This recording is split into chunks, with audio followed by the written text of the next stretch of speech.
Very good. Thank you, Joe, and thank you, John. And Ryan, could I, Yeah. if you haven't signed, we need a sign-in sheet for you guys, for us too, so I'll pass it around. If you missed it, please sign in. Most of you did, but, get two boards going, you don't need to sign both of them. Thank you. Very good. Thank you, John, and thank all of you for coming out on your lunch hour here to learn more about Social Security, which is it is an exciting topic. I know most of you might not think so, but it is, and we're gonna go through a lot of content in a very short period of time. So I think we have about 35 minutes. So my role at John Hancock, I live in the cities. I live in Eden Prairie. I cover all of Minnesota, North Dakota, half of South Dakota. I work with financial advisors just like John and Joe, really as a resource of information. Because our home office with John Hancock is in Boston, Massachusetts. I work with our economists, our portfolio managers, our specialists on topics like Social Security. They can call me at any time for our opinion on the U.S. markets, international markets, fixed income markets, on topics like Social Security. And I work with thousands of advisors across the 2.5 state area. So today we're going to talk about Social Security. I'm going to answer all of your questions, so please raise your hand as we go along. Questions are great. It's for the benefit of the group. I will answer all of your questions, but I'm not going to answer the one question you came here for, which is when should you take it? And I say that seriously and jokingly, but seriously, everybody's situation is unique. Everybody's situation is different. Assets, liabilities, income, expenses, health, when you want to retire. What does the rest of your retirement picture look like? All of this goes into the decision-making process of when to take Social Security. One of the things that we don't want to have happen is you say, I'm going to take it when I can get it because I don't trust the government, or I'm going to take it because it's going bankrupt. Hopefully I alleviate some of those questions today as we go through the presentation. Most importantly, when the time comes, we just want you to make an informed decision. You take the time to put pen to paper, you sit down with Joe or John, they have the software in their offices to run through all the different what-if scenarios of Social Security and what makes the most sense in your situation, because as I go through this, you'll see that the decision can be a $100,000 to $200,000 decision over your lifetime in retirement. So we're talking a big financial decision and a big piece of your overall retirement picture. So I'm going to run through a very quick, brief history of Social Security. I will answer the second biggest question I get, which is where does it stand today financially? So as I mentioned, going bankrupt, we'll talk about that. I'll touch on two key changes that went into effect just a few years ago that may or may not affect some of us in this room, and then I'll get into the bulk of the presentation, which is maximizing your benefits. So individual benefits, spousal benefits, survivor benefits, and divorce benefits. So let's jump right in. And when we go down the memory road, Social Security was enacted in 1935. They started collecting taxes in 1937. The first monthly check went out in 1940. And it's funny because as we talk about the financial solvency of Social Security, I say it's her fault. The first recipient of that check was Ida Mae Fuller. Ida Mae Fuller received that first check January 31st of 1940, and it was in the amount of $22.54. Ironically, she had paid in about $22 in taxes, and she lived to age 100, well outliving life expectancy tables, and she collected almost $23,000 in benefits. Therein lies the joke of her putting us on the way to financial insolvency. The reality today is there's 61 million people receiving Social Security retirement benefits. Nearly 9 out of 10 individuals over the age of 65 are receiving Social Security benefits. And the reason all of you are sitting here today, it is a complicated topic, and it's not easy to find your answers. Meaning, you can go online to ssa.gov, you can go and Google all of your questions. More often than not, we don't know what questions to ask. We don't know what we're looking for. Here's something that we've paid into all of our lives, but they don't send you a how-to book when we turn 62 or prior to 62. And so there are 2,700 rules governing taking your benefits. It is a very complicated topic. And you can see here there are 1,450 offices nationwide. John just told me the closest office to Olivia is in Marshall. On average, those offices are receiving 480,000 calls a day, 180,000 visits with just over a 3-hour wait time.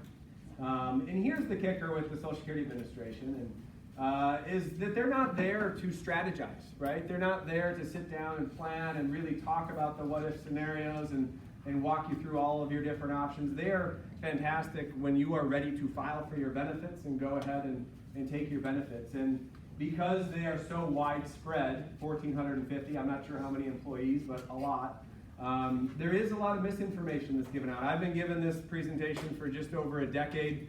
It's almost on a daily basis I hear stories of misinformation that's given out from the administration. And so if you feel like you're getting an answer that might not be right, that's where I say check with John, check with Joe.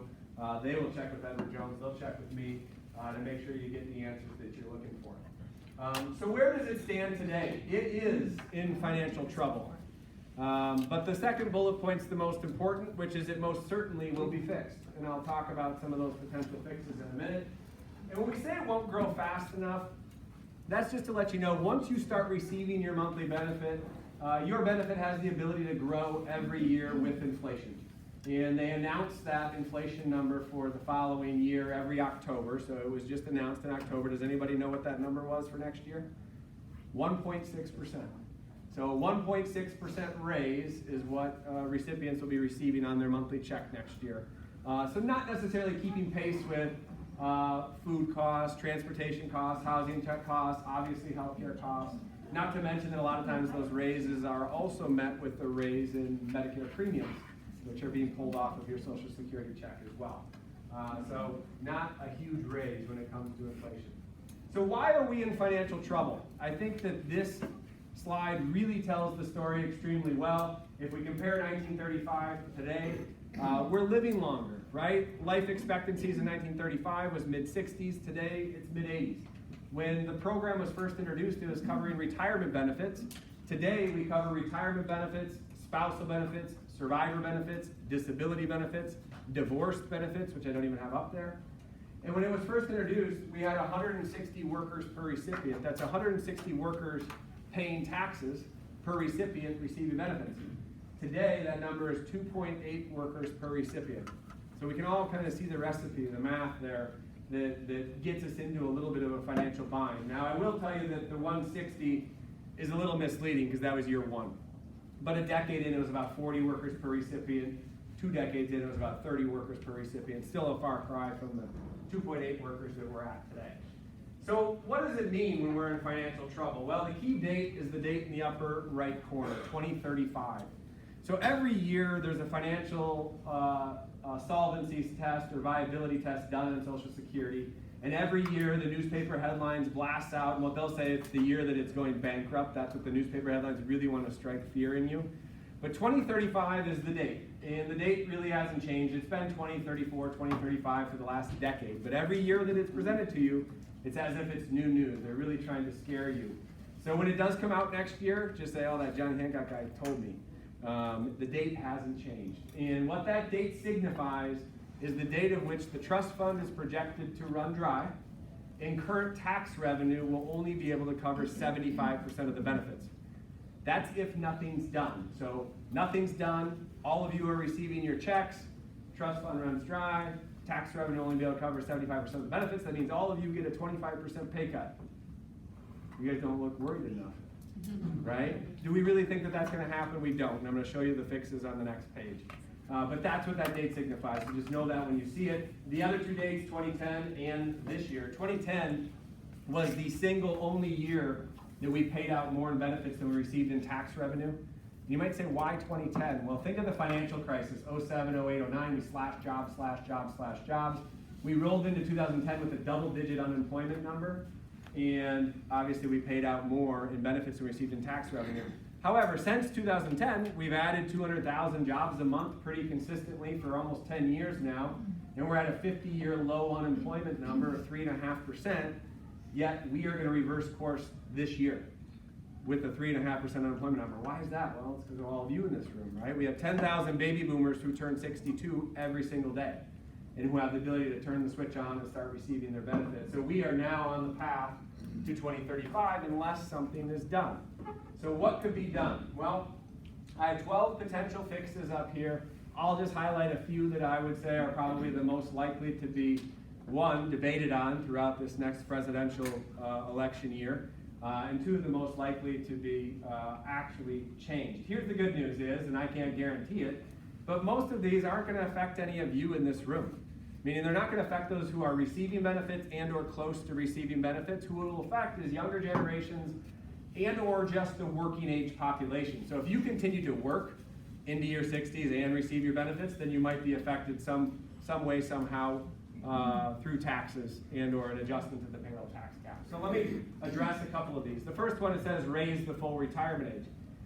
Some of you came in here knowing what your full retirement age is. It's somewhere between age 66 and 67, depending on the calendar year you were born. I will show you that in a couple of slides if you didn't know what it was.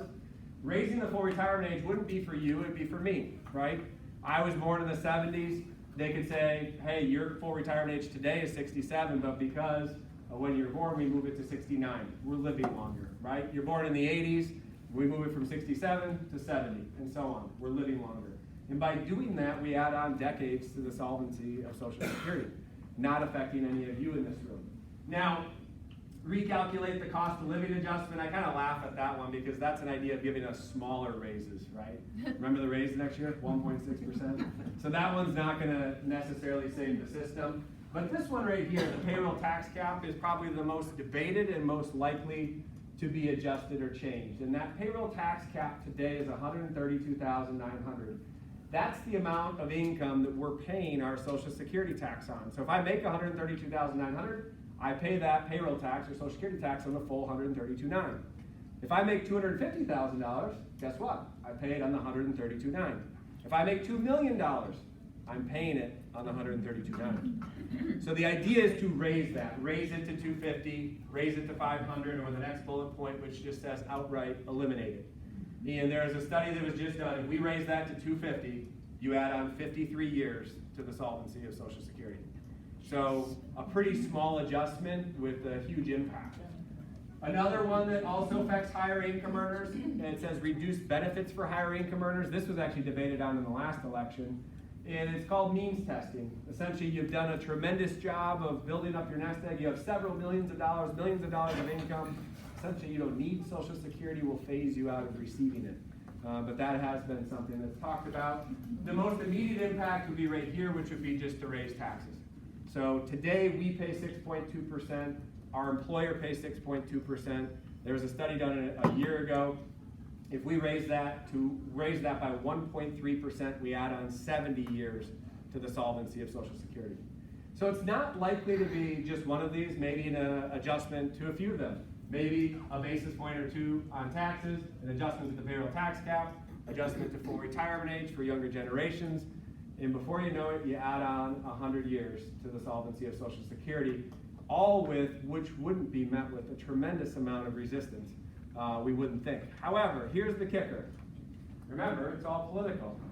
And from a political standpoint, even though we're going to hear a lot of debates about this in the next 12 months, guess what? Guess what the year is that they focus on? 2035. 2035. So is something really going to get done in the next 4 years or next 8 years? It might not. But we just want you to walk out of here knowing, one, it's not going away. So if you have any friends, I know we just got through Thanksgiving, but if we get to the holidays, somebody says, well, it's going bankrupt, or it's not going to be there for me and my kids, it's going to be there. We have 60 million people on it and growing. It will be there, and it's very likely to be fixed. It just might not be fixed in the next 4 or 8, and so on, because 2035 is the year.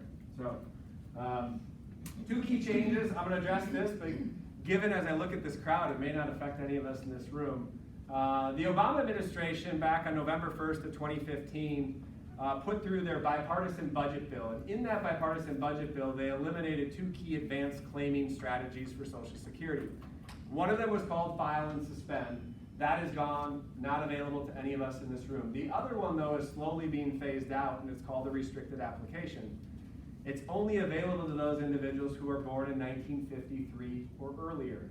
Now I get to ask you how old you are, and it's a good thing if you raise your hand. Anybody in this room born in 1953 or earlier? We have one lottery winner. Sorry for the rest of you.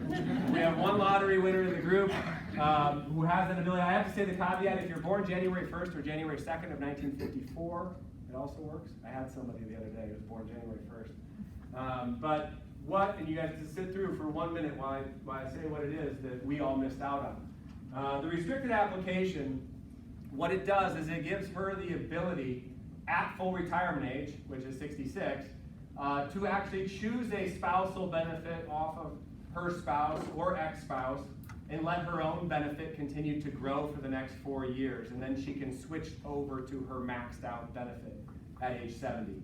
For the rest of us in this room, we don't get to choose to take that. We just get the higher amount. So that's all it does, is it gives her the ability to get some free money while her benefit's continuing to grow on her own, and then switch over. Pull me aside afterward and we can talk about it, walk through it. But we're going to move along into maximizing your benefits. Individual benefits, which is based on your own earnings record. Spousal benefits, available to any of us that are married. Survivor benefits, what happens when one of us passes away. And divorce benefits, available to anybody who is married 10 years or longer and has not remarried themselves, has benefits available to them. Now, you only get one. I had somebody the other day say, well, hey, I was married, I was divorced, and somebody passed away. We only get one. There's no double dipping, there's no triple dipping. We only get one. Now, how do they calculate your benefits? Well, the first bullet point, you need 10 years of work experience. So as long as we've worked for 10 years, we've paid that payroll tax for 10 years, we earned our 40 credits, there is a benefit available to you. They're calculating it based off of your highest 35 years of earnings. And so it doesn't have to be consecutive years, it's just your highest 35 years of earnings. You might say, well, I didn't make a lot of money 35 years ago. They index it for inflation, they bring it into today's dollars to put through their formula. Well, what if I only work 25 years? Well, it's a 35-year average, so there's going to be 10 years of zeros. You'll still have a benefit available to you, but it'll be based on those 25 years and 10 years of zeros. And that's to determine what is your amount at full retirement age. And I mentioned full retirement age. If you didn't know what it was before we came in here, it's somewhere between age 66 and 67, depending on the calendar year you were born. Now, this is the magic age. So remember, your number, if it's 66 and 4 months and so on, this is the magic age. And it's the magic age for a few different reasons. One, it's the age at which you are receiving 100% of your benefit. Any benefit you take prior to this age, meaning your own, a spousal, a survivor, a divorce, it will be reduced. It won't be 100%. And so keep in mind, this is the magic age. It's also the magic age of which our one lucky lottery winner here can actually do the restricted application. She can't do it prior to the magic age. It's also the magic age of which you can continue to work and earn income and not have your benefits be reduced by the earnings test, which I'm going to show you on the next slide. Because if you're going to decide to take your benefits at 62, 63, 64, 65, and you want to continue to work and earn an income, your benefits will be reduced if you're over the earnings limit. And the earnings limit is $17,640. So the earnings test only applies if you're taking benefits prior to the magic age. And the earnings test says we're going to reduce your benefits $1 for every $2 over that $17,000 limit. So my example here, I have the Smiths age 62, I have the Sullivans age 66, the magic age, and the Smiths over here have $40,000 of earned income.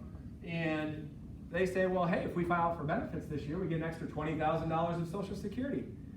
Little do they know there's an earnings test, and they are $22,000 over that $17,000. So that means their Social Security benefits will be reduced. You just divide this by 2. It'll be reduced by roughly $11,000. And the way it works is this, is the Smiths will not receive a check in January, February, March, April, May, June, July, August until that $11,000 is withheld. Then they'll receive a check August, September, October, November, December for that remaining $8,800. Now, it's not all bad. They're not stealing your money. They're withholding monthly payments, and those withheld monthly payments go back into the formula to give the Smiths a raise at full retirement age. But it's disappointing if you thought you were going to receive 20 and you only received $8,800. But this only applies prior to the magic age.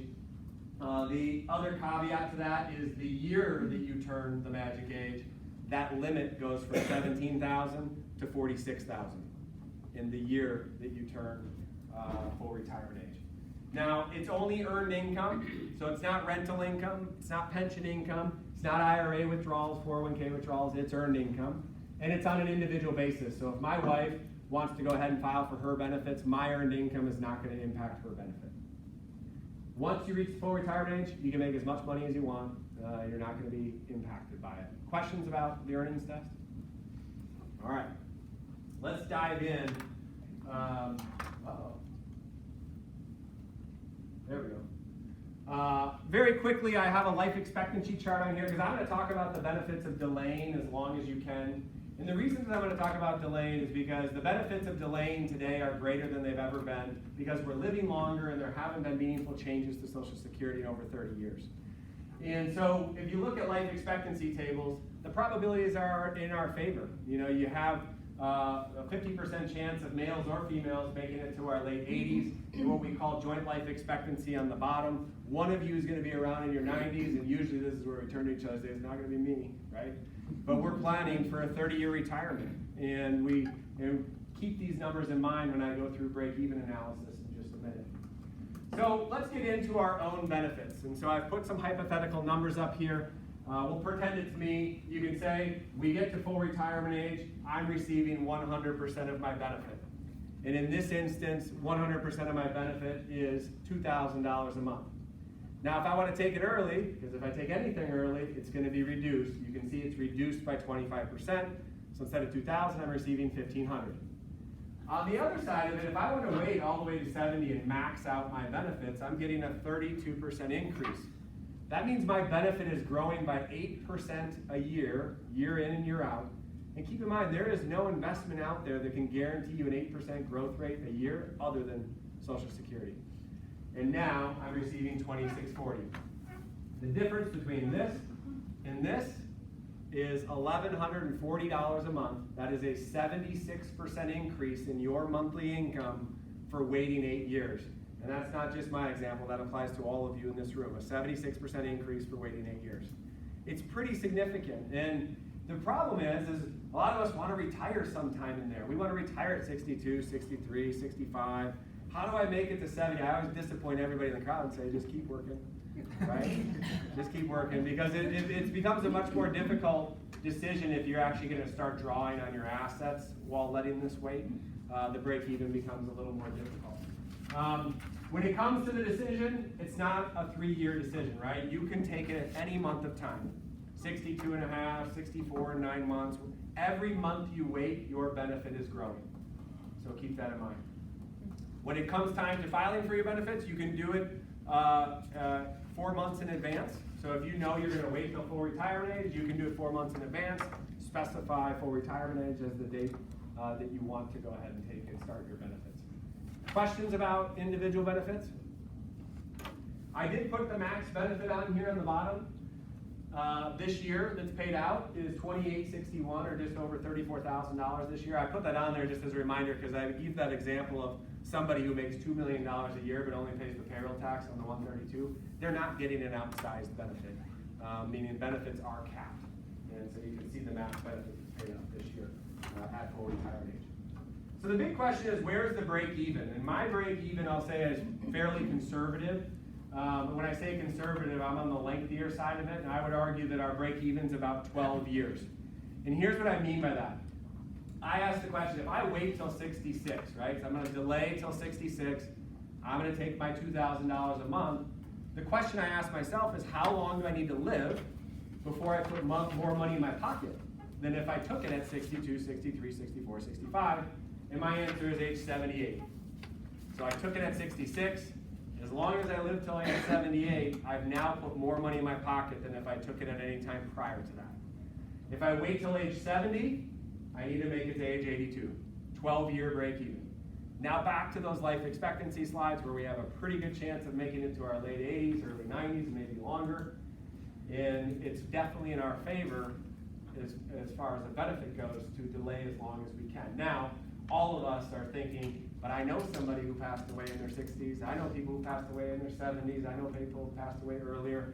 This would be a super easy decision if we just knew your expiration date. And because it is a bit of a gamble. And sometimes we just want the money in our 60s. It's not wrong to take it at 62 as long as it's an informed decision and we know that it fits our retirement plan and what we're trying to achieve, just as long as you know that you're leaving money on the table long term. And when I say leaving money on the table long term, these big numbers on the right side are if you made it to the age of 95. So if I made it to age 95, I took it early, I collected $761,000. If I took it at full retirement age, $863,000. And if I took it at 70, $952,000. This is back to my opening comments that this can and will be a $100,000 to $200,000 decision over your lifetime. And keep in mind that if you're the higher income earner in the household, the higher income earner is the one we want to wait as long as possible, because not only do you not want to reduce your own benefit, but what you are also are reducing is what will be a potential survivor benefit for the surviving spouse. So keep that in mind. Let's shift into spousal benefits available to any of us that are married. Spousal benefits, as you can see, are 50% of the income earner. So if I'm the higher income earner in the household, my wife, she does have 10 years of work experience, so she will have a benefit of her own. However, she's been at home now for 13 years with our 3 kids. And so if she never goes back to work, it's very likely that 50% of my benefit will be higher than her benefit will ever be. And it's always based off of that magic age amount. It's not based off of what I'm actually taking. It's based off of the 2000 or the FRA full retirement age amount. So if she waits to her full retirement age, she can get 50% of my 2,000. She'll get 1,000. Doesn't affect my benefit, right? I go ahead and take my 2,000. She gets 1,000, and we go on our way. If she wants to take it early, even as a spousal benefit, it's going to be reduced. So it's reduced to 35% of the 2,000, which is $700. It does not get any higher after full retirement age. Now here's the thing. 1, we have to be married. 2, the income earner, meaning me, has to file before that is available to her. If she just walked into the office and I had not filed for my benefits, they're going to say, I'm sorry, there is no spousal benefit available to you. I need to have actually go ahead and file for my benefits in order to open up the window for her to take off of my earnings record. Now what she could do, because she does have her own benefit, she could actually file for her own at 62, take it for 4 years or 5 years, and once I file, she could then jump over to the spousal benefit because it's higher than her own. Questions about spousal benefits? Keep in mind, none of us in this room except the one lottery winner can actually choose to take this. Meaning we will just get it. So if my wife and I walk into the office, they'll actually, for me, they'll see 50% of hers and they'll see my own, and I'm just gonna get my own because it's higher. For her, they'll see 50% of mine and her own, and she's gonna get 50% of mine because it's higher. All of us in this room, we just get whichever is higher. With the exception of the lottery winner, they can take the 50% and let their own grow. All right. This is just a graph to show that it doesn't get any higher than 50% after full retirement age. Let's get into survivor benefits. When one of us passes away, the lowest benefit will go away. And I write in here, early benefit elections reduce benefits for 2 lives. I kind of already alluded to it, meaning if I take mine early, remember I'm reducing my own by 25%, which is now $1,500. That's also reducing what will be a future survivor benefit to my surviving spouse. And startling statistic, out of the 61 million people receiving benefits today, 53% filed at age 62, as soon as they could get it. More startling than that is only 4% have waited till age 70, or another way to put it is 96% have not maxed out their Social Security benefits. Pretty startling numbers. Now, survivor benefits are the only benefit we can take prior to age 60. So in the event of an untimely death, at age 60, we can take a survivor benefit. Now, there's some choices to be made because this is the most flexible, meaning I can take a survivor benefit and I can switch to my own later, or I can take my own and switch to the survivor later. This is where the most misinformation from the Social Security Administration is given. There's an article that came out last year in Investment News. 82% of people who have a survivor benefit available to them are taking the wrong benefit. And the reason being is when you go into the office, they'll just tell you to take the higher one. When in all reality, I should probably take the lower one and let the higher one grow. Free money, and then switch over to a bigger dollar amount at a later date. And so let me walk you through a scenario. If it's my wife and I, we're both age 60, she has a benefit, I have a benefit, she passes away. I look at this and say, well, I know that her survivor benefit is maxed out here. I know that my benefit's going to be bigger than hers will ever be. So you know what I'm gonna do is I'm actually gonna file for her benefit at 71% of it, and I'm gonna take it for 10 years. Because what is my benefit doing for 10 years? It's growing. And then I'm gonna switch to my own maxed out benefit at age 70. Now on the other side of it, if I say, well, her survivor benefit right here is bigger than mine will ever be, well, I'll wait till 62, I'll file for my own, I'll take it for 4 years or until I'm full retirement age, and then I'll switch to the survivor benefit. So you have some flexibility when it comes to survivor benefits, some planning capability to think about. Now, my scenario I just gave you, I introduced the problem. Did anybody catch what my problem is that I introduced? If I take a benefit at 60 or 62, what am I subject to? Earnings test. That's correct. It would apply for a survivor benefit or my own benefit. So if I'm still working and I'm over that $17,000 limit, my scenario doesn't work if I'm significantly over that $17,000 limit. But I can still wait to hear, I can still take the survivor and let my own grow and switch at 70 and so on. But just know that you'd be subject to the earnings test. Questions about survivor benefits? I know I'm moving fast. Well, divorce benefits, this is where all the questions come. Right? Usually it's afterward and you come up and say, I got a question about my friend. There's a lot of money left on the table here. A lot of people don't know that they have the ability and those benefits available to individuals. If we were in a marriage that lasted 10 years or longer and we have not remarried, and it could be multiple marriages, 2 or 3 marriages of 10 years or longer, you can choose the highest income earner you want to file off of. Now, think of it this way, assuming we meet this criteria, 10 years or longer, and we have not remarried. Does not matter if my spouse remarried, that we essentially have the same rights as if we were married, meaning I can take a spousal benefit or a survivor benefit off of that ex-spouse, just as if we were married. So just know that it's there. Even if it hasn't affected any of you in this room, we all know people who've been divorced. If you think that they might not know about this, have them call John or Joe and walk them through what could be a potential opportunity. My aunt, I'll give you a real life story. My aunt is 70 years old. She's a business owner. She was the breadwinner in the household. And I had this conversation with her 2 years ago when she was 68, and it was about her second ex-husband who had passed away. And I said, you can receive an ex-spouse survivor benefit. She had no idea. She went in, she started receiving $1,800 a month. $1,800 a month that she could have been receiving since she was 66. So she missed out on 2 years of $1,800 a month, and now that she's 70, she switched over to her own. But it was just money. They're not going to call and tell you that it's available, right? We need to know and go out and seek it out. Just know that as long as the marriage lasted 10 years or longer, there might be an opportunity out there for those individuals. Questions about divorce benefits? Got a quiet crowd here. This is where the line's going to be long for questions afterward.